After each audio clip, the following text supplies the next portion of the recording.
से पूछा था कि कोडैक मोमेंट इंडिया में अगर कोई हो सकता है तो क्या हो सकता है। आपने कहा था आईटी सर्विसेज हो सकता है कि हमें 20 लाख सॉफ्टवेयर इंजीनियर्स की ज़रूरत ना हो, सिर्फ 5 लाख की हो और बाकी काम एआई कर लेगा। आप क्या अभी वही रिस्क लग रहा है और क्या ये कंपनियां अस्तित्व की लड़ाई लड़ रही हैं कि क्या एग्जिस्टेंस इन कंपनियों की होगी आज से 6 या 7 साल बाद करंट फॉर्म में?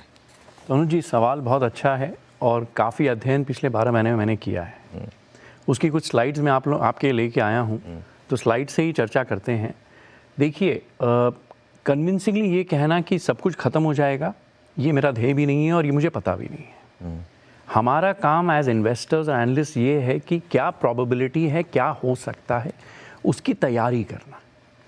लेकिन एआई के लिए इट्स नॉट जस्ट अबाउट कि हम कहाँ पैसा डालें, कहाँ निवेश करें। ये भी ज़रूरी हो जाता है कि हमारे देश में अगर 50, 60, 70 लाख लोग इन्वॉल्व हैं उस काम में और उसका जो मल्टीप्लायर इफेक्ट है उससे क्या होगा, ये भी समझना बहुत ज़रूरी है। तो ये जो स्लाइड्स हैं उसी को लेके आया हूँ मैं। तो पिछली बार अगर आपको याद होगा, यहाँ हमने ख़त्म किया था कॉन्वर्सेशन। बिल्कुल ठीक है।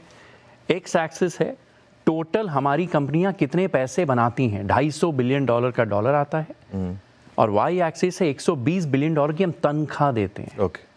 सबसे ज़रूरी इनफैक्ट वो एक वाई एक्सिस है, और हमने सिनेरियो बनाए थे कि ग्रो करेगा, फ्लैट रहेगा, डिक्लाइन करेगा, और सैलरी जो है ग्रो करेगी, फ्लैट रहेगी, डिक्लाइन करेगी। ये 9 बक्सों का ही सब खेल है।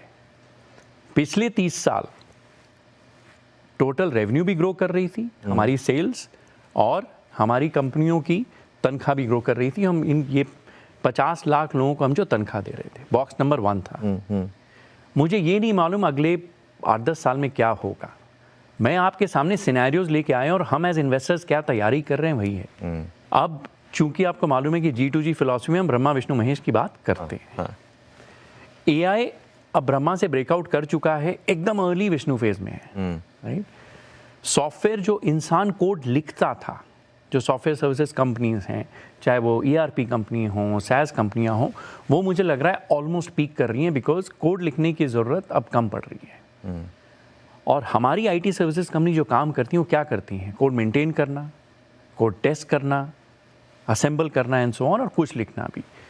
मेरी जो आज की एनालिसिस रही है कि ये है वो कर्व, AI स्टार्ट हो रहा है, ब्रह्मा फेज में है, और हमारी जो SaaS कंपनियां हैं ऑलमोस्ट मैच्योर हो रही हैं, और IT सर्विसेज तो बिल्कुल ही मैच्योर हो गई हैं, ये मुझे लग रहा है। ओके। ठीक है। और अगर ये थीसिस करेक्ट है तो हमें तैयारी आज करनी पड़ेगी। ओके।